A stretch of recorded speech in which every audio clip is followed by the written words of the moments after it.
12. Texto e discussão destes princípios do ponto de vista religioso. Depois de um preâmbulo simples e vago, no estilo enfático de Rousseau, os constituintes declaram que emitem seus princípios na presença e sob os auspícios do Ser Supremo. Esclarecemos o que era o Ser Supremo destes voltarianos. Era a negação direta e pessoal do Deus vivo, do único Deus verdadeiro, do Deus dos cristãos, nosso Senhor Jesus Cristo, vivo e reinante no mundo através de sua Igreja e do Papa, seu vigário. Eu garanto que não é na presença de nosso Senhor, e muito menos sob seus auspícios, que os constituintes elaboraram sua famosa declaração. Eu destaco nestes escabrosos artigos as expressões de duplo sentido, as artimanhas. Limito-me a discuti-las o mais brevemente possível, para bem separar, neste outro terreno, o joio do trigo. Eis os 17 artigos desta Declaração Revolucionária dos Direitos do Homem. Artigo 1. Os homens nascem e permanecem livres e iguais em direitos. As distinções sociais só podem ser fundadas sobre o uso comum. Artigo 2. A finalidade de toda associação política é a conservação dos direitos naturais e imprescindíveis do homem. Tais direitos são a liberdade, a segurança e a resistência à opressão. Artigo 3. O princípio de toda soberania reside, essencialmente, na nação. Nenhum grupo, nenhum indivíduo pode exercer a autoridade que dela não emane expressamente. Artigo 4. A liberdade consiste em poder fazer tudo o que não prejudique outrem. Artigo 5. A lei tem o direito de proibir apenas as nações que sejam prejudiciais à sociedade. Tudo aquilo que não é proibido pela lei não pode ser impedido e ninguém pode ser constrangido a fazer o que ela não ordena. Artigo 6. A lei é a expressão da vontade geral. Todos os cidadãos têm o direito de concorrer pessoalmente ou através de seus representantes para a construção das leis. Ela deve ser a mesma para todos, seja para proteger ou punir. Todos os cidadãos são iguais a seus olhos e são igualmente admissíveis em sinecuras, postos ou empregos públicos, segundo a sua capacidade e sem outra distinção que não seja a das suas virtudes e dos seus talentos. Artigo 7. Nenhum homem pode ser acusado, preso ou detido senão nos casos determinados pela lei e segundo as formas nela prescritas.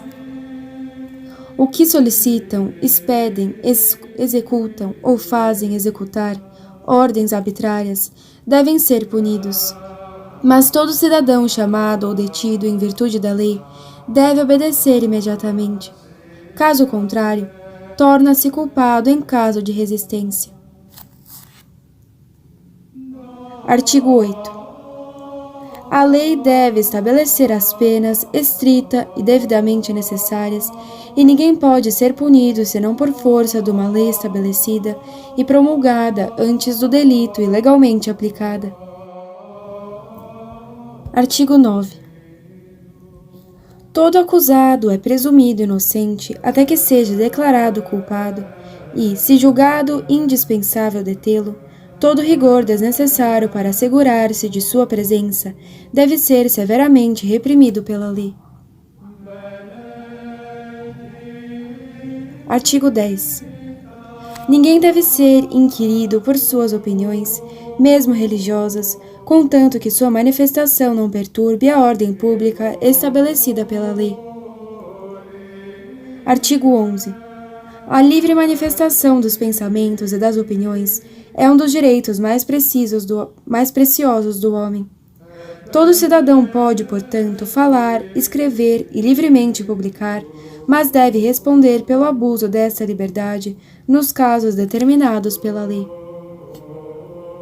Artigo 12. A garantia dos direitos do homem e do cidadão necessita de uma força pública. Esta força é instituída para o proveito de todos e não para a utilização particular daqueles aos quais está confiada. Artigo 13. Para a conservação da força pública e para as despesas administrativas, uma contribuição comum é indispensável. Ela deve ser repartida igualmente entre todos os cidadãos, na razão de suas capacidades. Artigo 14. Todos os cidadãos têm o direito de constatar por si mesmos ou por seus representantes a necessidade da contribuição pública, de consenti-la livremente, de garantir o seu emprego, de lhe determinar a qualidade, a coleta, o pagamento e a duração. Artigo 15. A sociedade tem o direito de pedir contas a todo agente público da administração. Artigo 16. A sociedade em que a garantia dos direitos não está assegurada, nem a separação dos poderes determinada, não tem constituição alguma. Artigo 17. A propriedade, sendo um direito inviolável e sagrado, ninguém pode ser privado dela, a não ser quando a necessidade pública exige-a devidamente e sob a condição de uma justa e combinada indenização. Mas você me dirá: vós destacais tudo, ou quase tudo? Sem dúvida, e não é mais justo. Indiferentes aparentemente à religião e à Igreja, todos estes artigos acobertam uma vasta conspiração destinada a desorganizar toda a ordem cristã. É a conspiração do silêncio que machuca sem ferir, e que, se me é permitido assim expressar, escamoteia o cristianismo. Estes princípios hipócritas resumem-se em 5 ou 6 ideias principais, que são a base daquilo que chamamos o mundo moderno e que iremos brevemente analisar. Separação total da Igreja e do Estado, soberania do povo, absolutismo da lei humana, liberdade, igualdade. Este é o resumo de tais princípios que merecem cada qual um exame detalhado. Iremos logo examinar a importância prática destas graves questões. – 13. Separação da Igreja e do Estado. Os que a reclamam de boa fé confundem duas ideias: distinção e separação. A Igreja é distinta do Estado e o Estado da Igreja. Ambos devem se unir sem se confundirem. É tão absurdo querer separar a sociedade religiosa da sociedade civil como a alma do corpo. A Igreja é uma sociedade que vem de Deus. Também o Estado é uma sociedade desejada por Deus. Ambas as sociedades devem concordar entre si para cumprir a vontade divina, que é a felicidade temporal e eterna dos homens. Sua prosperidade e força dependem desta união, como a vida e a força do homem dependem da união de sua alma e do seu corpo. Sempre distintas, porém unidas, nunca a separação nem a confusão. Nós somos todos membros, por sua vez, de 3 sociedades distintas e pertencemos inteiramente a cada uma delas. Tal é a determinação da divina providência. Estas 3 sociedades são a família, o Estado e a Igreja. Eu pertenço inteiramente à minha família. Sou, ao mesmo tempo, inteiramente cidadão de minha pátria. Ainda mais, sou totalmente cristão, membro da Igreja. Possuo deveres como filho, como cidadão e como católico. Estes deveres são distintos, mas ligados entre si e subordinados uns aos outros, pois todos vêm de Deus. E todos são para mim a expressão indubitável da vontade de Deus que igualmente ordena-me obedecer a meu Pai na ordem da família, ao meu soberano na ordem civil e temporal, e ao Papa e aos pastores da Igreja, na sociedade religiosa e sobrenatural. O que é uma sociedade? É a reunião dos indivíduos unidos num conjunto pelo liame de uma obediência comum. É este liame, esta obediência, a autoridade legítima, que constitui a sociedade, que dá a sua unidade, malgrado a multiplicidade de seus membros. A família ou a sociedade doméstica é a reunião de indivíduos ligados num conjunto pela submissão ao poder paterno. O Estado ou a sociedade civil é a reunião de indivíduos e famílias unidos conjuntamente pela dependência do mesmo poder público. A Igreja ou sociedade religiosa é a reunião dos indivíduos, das famílias e dos estados submetidos ao poder único religioso do Cristo e de seu vicário. Estas três sociedades existem por direito divino, quer dizer, pela vontade formal de Deus. É Deus quem constituiu a família para o bem e para a felicidade dos membros que a compõem. É Deus quem é o autor das sociedades civis, cuja meta é a prosperidade, o bem e a felicidade dos indivíduos e da família, pela mútua combinação de forças. Foi Deus quem fundou a Igreja e quem lhe deu a santa missão de ensinar os indivíduos, as famílias e as sociedades o que é bom ou mal, o que devem fazer e o que devem evitar conhecerem, amarem e servirem a Deus sobre a terra e, desta feita, alcançar a salvação eterna, finalidade suprema de toda a existência humana.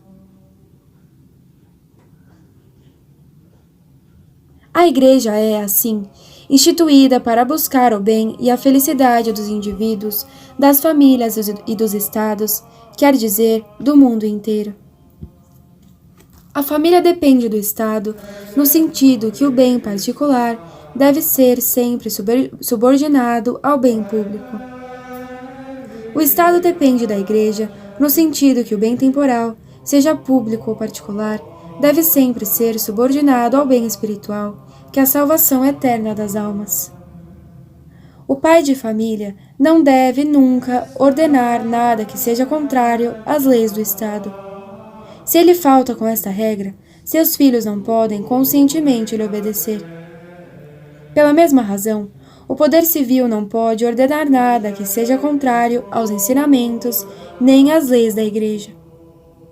Tais atos do poder paterno ou civil seriam ilegítimos e desde então nulos em qualquer direito. Eles violaram a ordem estabelecida por Deus, e para obedecer a Deus neste conflito de autoridade, é necessário sempre obedecer à autoridade superior. Esta é a regra prática e segura que nos dá o apóstolo São Paulo. Que toda alma esteja sujeita a autoridades superiores. Com a manifestação dos diferentes poderes, dirigindo-se para suas respectivas metas, sendo a salvação eterna evidentemente uma meta superior à prosperidade temporal, é claro como o dia que a Igreja é um poder mais elevado que o Estado e que o Estado, em consequência, é estritamente obrigado por direito divino a sujeitar-se ao poder da Igreja. Ora, o que há de direito divino é imutável e nenhum poder pode destruí-lo. Mas é preciso ir mais longe. Do mesmo modo que não é suficiente para ir ao céu não ser maligno, assim para cumprir seu dever e salvar-se, os chefes de família e os chefes dos estados temporais devem não somente não contrariar a ação santificante da Igreja, mas ainda lhe afiançar por todos os meios possíveis. Um pai de família não é cristão se não se esforça, por exemplo, pelo conselho ou, se for preciso, pela ameaça e pela punição, para impedir no seio de sua família todos os escândalos, para fazer todos obedecerem às suas ordens, tão perfeitamente quanto possa. O bom Deus e a Igreja não lhe pedem o impossível, mas ordenam ele cumprir tudo o que dele depende para que sua esposa, seus filhos, seus serviçais, numa palavra, todos os membros da família observem fielmente a lei de Deus. Isto também é válido para os príncipes cristãos. Para fazer a vontade de Deus e cumprir seus deveres de soberanos, eles não devem contentar-se em procurar a felicidade material de seus povos. Isto seria materialismo. Eles não devem limitar-se a não impedir a ação da Igreja. Isto seria indiferença pelo bem, indiferença culpável que não é permitida a ninguém. Eles devem ajudar a Igreja o mais eficazmente possível. Devem, sob seu comando e como fiéis servidores, impedir com todas as forças os escândalos que possam modificar a fé ou a moralidade de seus povos. Devem auxiliar a Igreja com suas palavras, sua influência, suas riquezas e, se necessário, com suas espadas e seus exércitos. Assim, tudo está em ordem. E nosso Senhor Jesus Cristo, que Deus estabeleceu como Mestre soberano, não somente do céu, mas da terra, reina plenamente através de sua Santa Igreja, sobre todos os homens, sobre todos os estados, sobre todas as famílias. Tal é a doutrina católica. Tal é o ensinamento oficial e tradicional da Igreja, resumido nestes últimos tempos pela encíclica de 8 de dezembro de 1864. A doutrina oposta, condenada sob o nome de naturalismo pela Sé Apostólica, é a alma da Revolução e dos princípios de 1789. Mas, dirão, esta absorção do Estado pela Igreja sequer é a absorção da família pelo Estado. Esta ordem resulta da união e deixa subsistir a distinção malgrado a subordinação. A Igreja, faço observar, absorve a família quando ela guia o pai para conhecer e praticar todos os seus deveres de chefe de família. O mesmo é válido para o Estado. A Igreja, guiando o poder civil e político para fazer-os cumprir as vontades de nosso Senhor Jesus Cristo, e deste modo salvaguardar a salvação eterna das almas, não interfere de modo algum nos direitos do Estado. Ela cumpre seu dever, como o Estado cumpre o seu, prescrevendo aos cidadãos e às famílias aquilo que é proveitoso ao bem e à felicidade de todos. Santo Tomás faz compreender admiravelmente esta ordem e estas relações por uma comparação tão justa quanto engenhosa.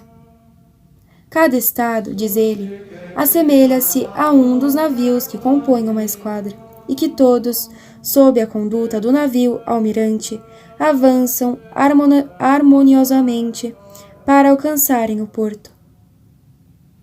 Cada navio tem seu capitão, seu navegador.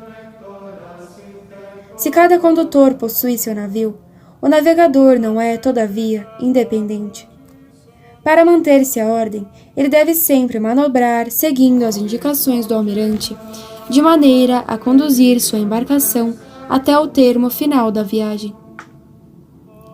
O navio almirante é a Igreja, guiada pelo soberano pontífice, vicário de Cristo, e encarregada por este de ensinar e dirigir para a via da salvação todas as nações, docete omnes gentes. Os soberanos temporais são os pilotos, os capitães de cada uma das embarcações da esquadra católica. Eles são obrigados, por uma questão de consciência, a promover a salvação eterna de seus respectivos povos, auxiliando a Igreja a salvar as almas e retirando os obstáculos que possam entravar sua missão espiritual.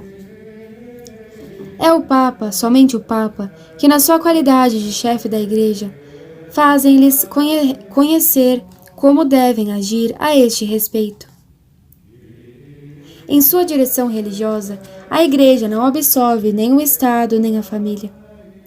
Ela, ao contrário, assegura a autoridade do soberano temporal, santificando-a e impedindo-a de se apartar de Deus, assim como a autoridade do pai de família.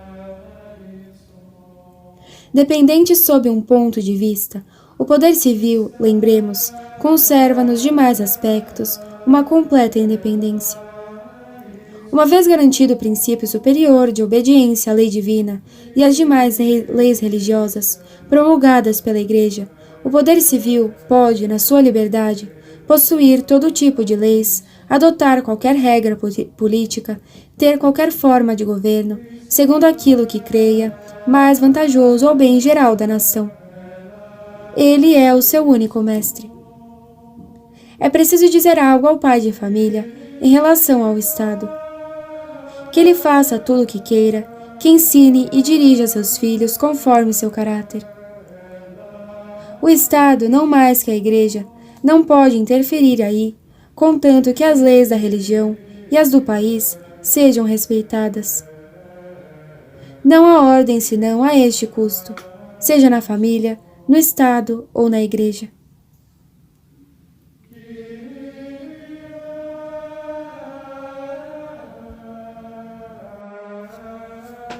Mas o Estado, dirá uma criança, precisa da direção da Igreja para conhecer a lei de Deus? Não tem ele sua razão e sua consciência?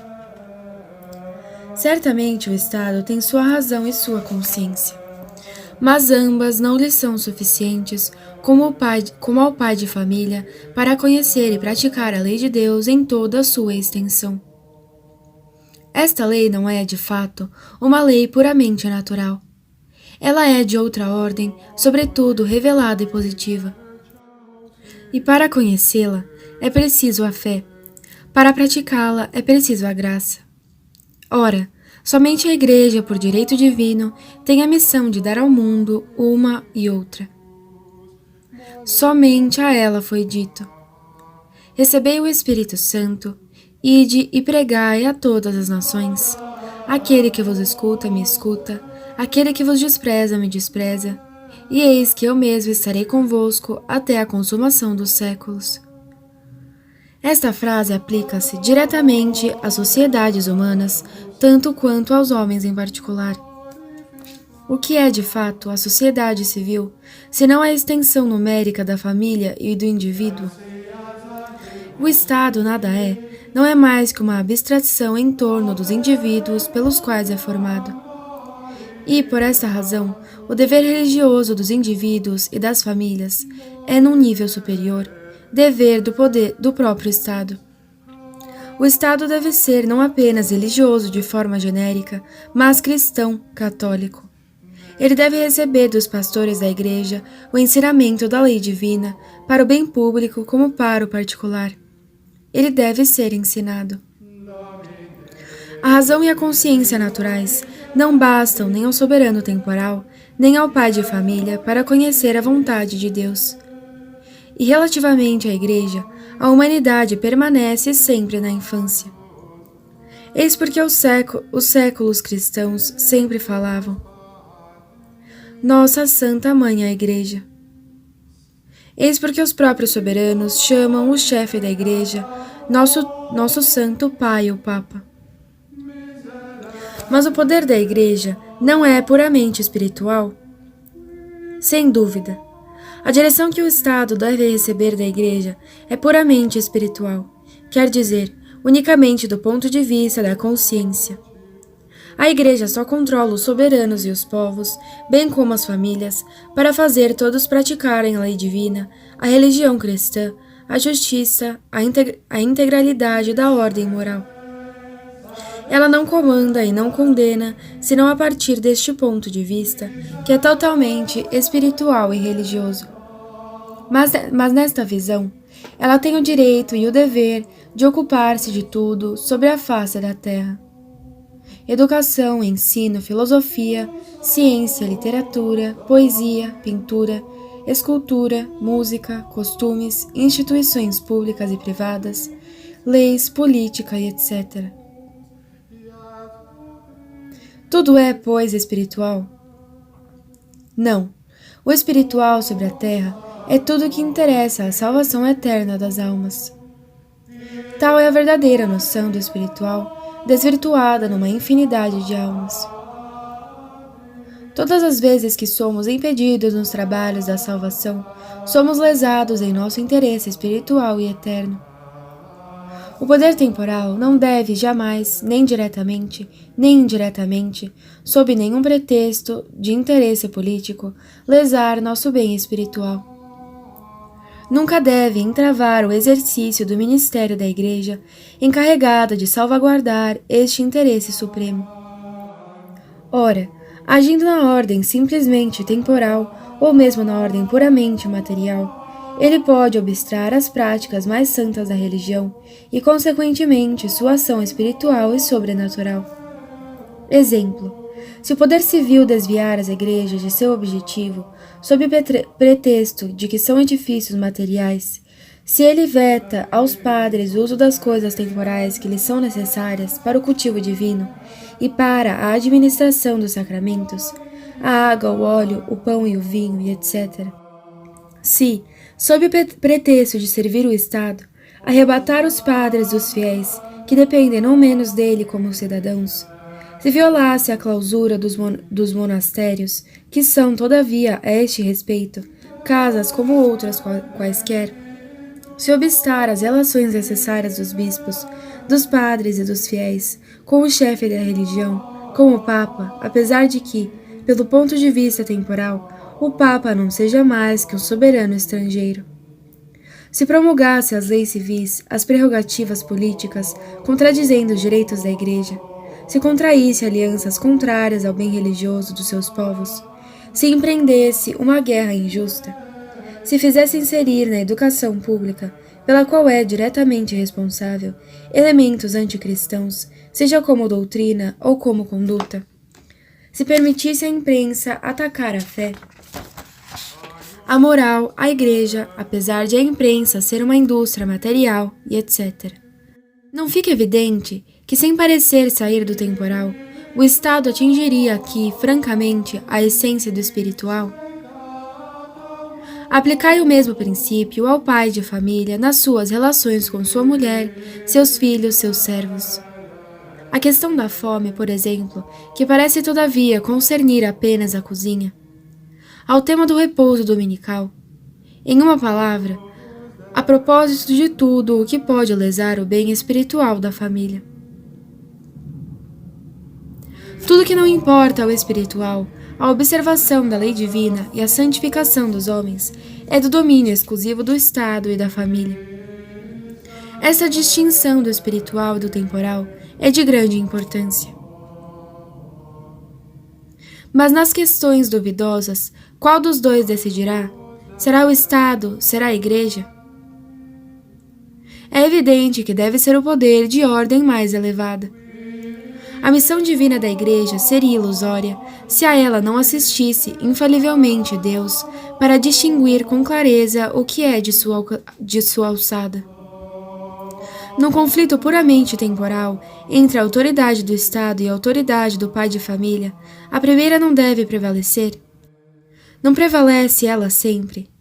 Não é ela intrinsecamente de uma ordem superior? Sem dúvida, o poder inferior deve sempre se submeter. É o Estado que, nos assuntos civis, regula só e soberanamente sua jurisdição. Todavia, não é infalível por direito. Adaptai este simples raciocínio às relações da Igreja e do Estado. E com o auxílio de tudo quanto dissemos, será fácil concluir. Sobretudo se considerarmos que a Igreja, naquilo que ela ensina, é infalível de fato e de direito. Mas você sabe que dá à Igreja um imenso poder? Não sou eu quem o dá. É o bom Deus, Senhor de seus dons e supremo Senhor da humanidade. Ele ordenou o mundo nesta tripla sociedade de que viemos falar. Ele organizou tudo desta maneira para nosso maior bem. Povos e indivíduos, príncipes e plebeus, padres e laicos, devemos apenas nos submetermos à ordem de sua providência. Os homens que querem de boa fé separar a Igreja do Estado e o Estado da Igreja não sabem que violam diretamente a ordem estabelecida por Deus e o ensinamento formal da Igreja a respeito desta grave matéria. Esta união, Diz o Papa Gregório XVI, sempre foi salutar aos interesses da sociedade religiosa e da sociedade civil. Eles ignoram, além do mais, que corroboram com as perversas opiniões dos revolucionários. Isolar a Igreja, distanciá-la pouco a pouco da sociedade, enfraquecer sua ação no mundo, levá-la à condição de poder invisível, como nos dias das catacumbas, estabelecer o poder temporal, senhor absoluto da terra para a propriedade, da inteligência para a doutrina e da vontade para a lei. Negar desta maneira o grande fato social do cristianismo, a divisão hierárquica dos poderes. Para quem sabe ler, esta é a ideia dominante que a Revolução busca realizar há 60 anos. É, noutros termos, a substituição do reino de Deus e de seu Cristo pelo reino absoluto do homem.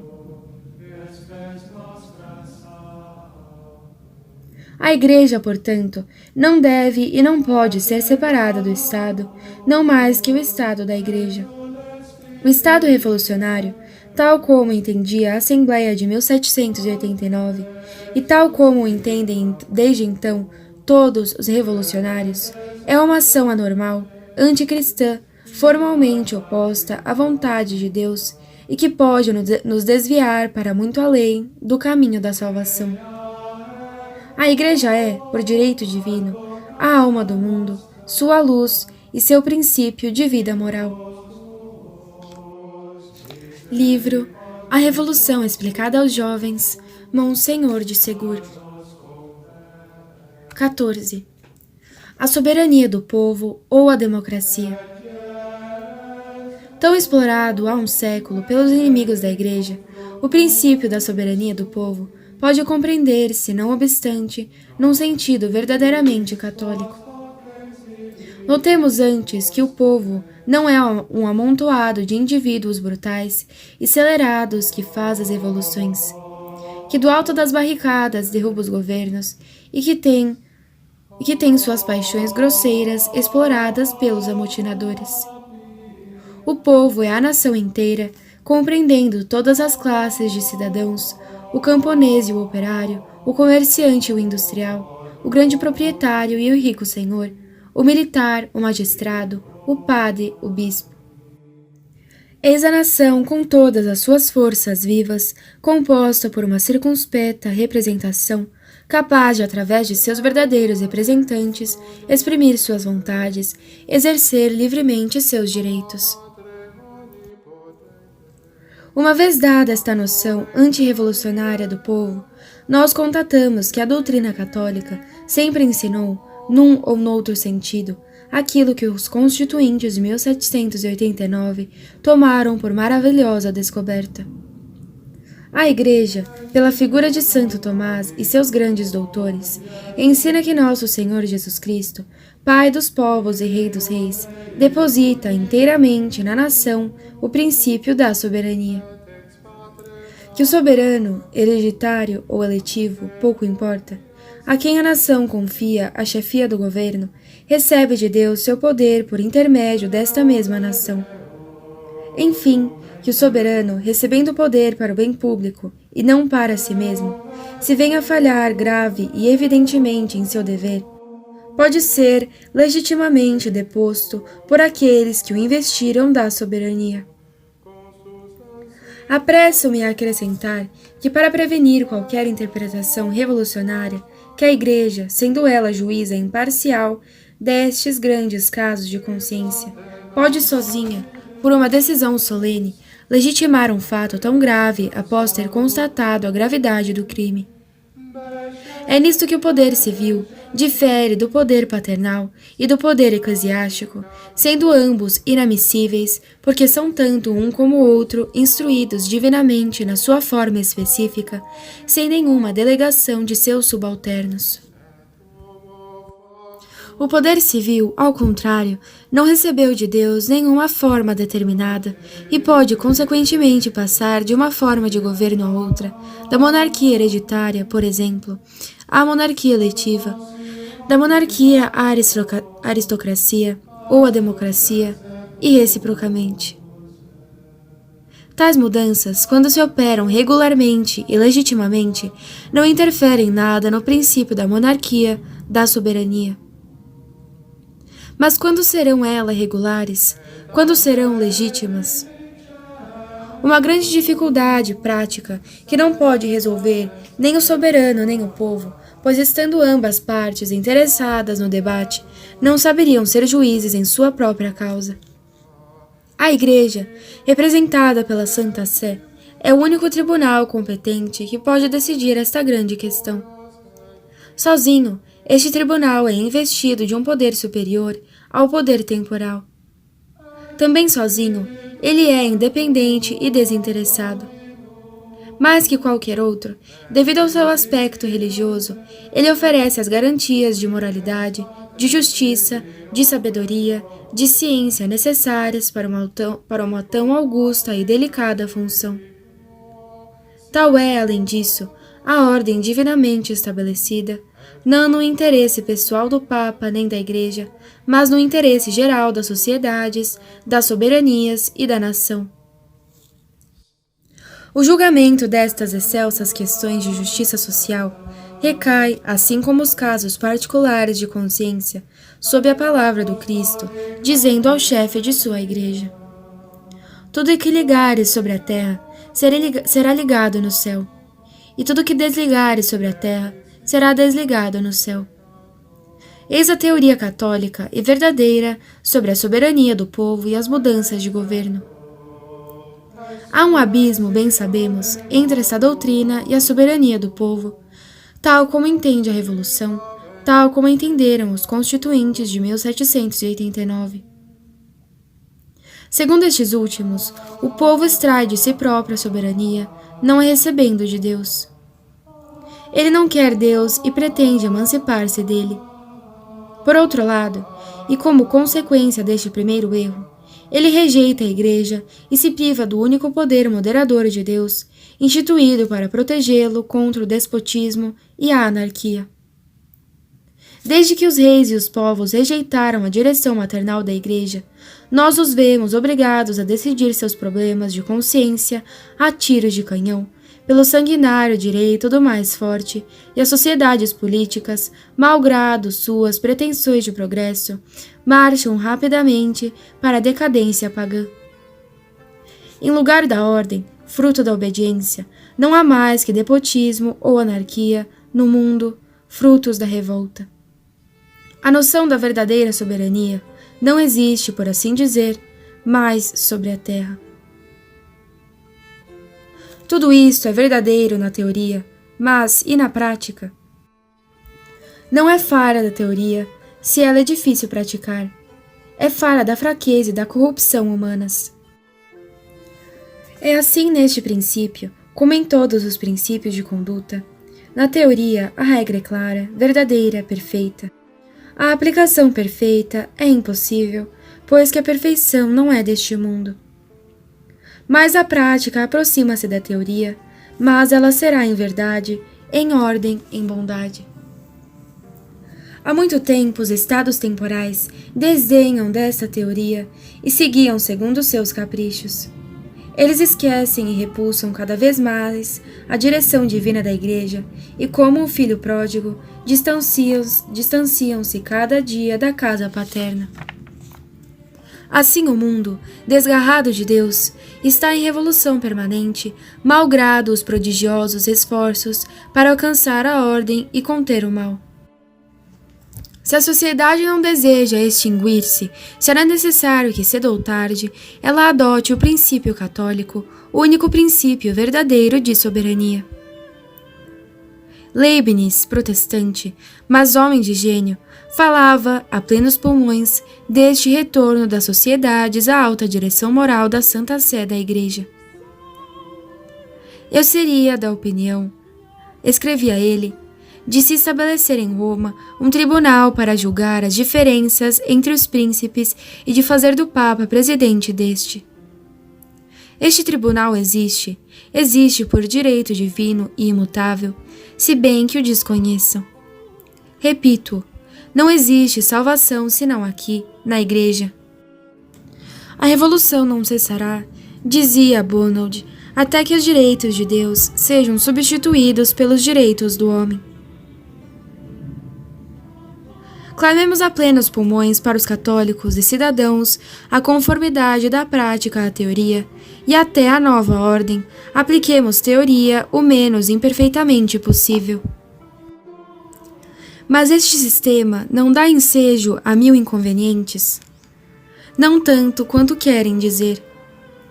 Mas quando assim for, entre 2 males necessários é preciso escolher o melhor. Em caso de conflito entre o soberano e a nação, como acontece nos dias atuais, quem vencerá? Será o direito, a justiça, a verdade?